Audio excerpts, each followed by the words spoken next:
Election কমিশনে। Election commission একটা বিজ্ঞপ্তি দিয়ে বলেছে ভোট কেন্দ্রের 400 গজের আওতায় নাকি মোবাইল নিয়ে ঢুকতে পারবে না। ইলেকশন কমিশন কোন জায়গা থেকে এই আইন এই বিধিবিধান বের করছে আমরা জানি না। কার প্ল্যান কার পরিকল্পনা মোতাবেক ইলেকশন কমিশন কাজ করছে এটা জনগণের সামনে স্পষ্ট হচ্ছে। আমরা হুঁশিয়ারি দিচ্ছি আজকে সন্ধ্যার মধ্যে দিনের আলো থাকতে থাকতে এই বিধিবিধান পরিবর্তন করেন, আগামীকাল না হলে ইলেকশন কমিশন ঘেরাও হবে। আমরা এতদিন কিছু বলি নাই, সব সহ্য করে গিয়েছি।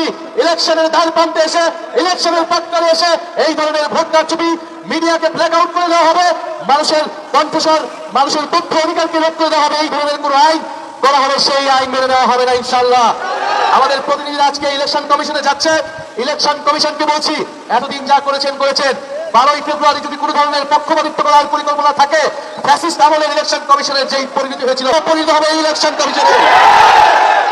আমরা প্রশাসনের ভাইদেরকে বলছি, পুলিশ সেনাবাহিনী ভাইদেরকে বলছি, আমলাদেরকে বলছি, আপনারা আমাদের ভাই, আপনারা এই দেশের মেধাবী সন্তান, আপনাদের উপর দেশের আমানত, গুরু দায়িত্ব আপনারা পালন করবেন আগামী 12ই ফেব্রুয়ারি।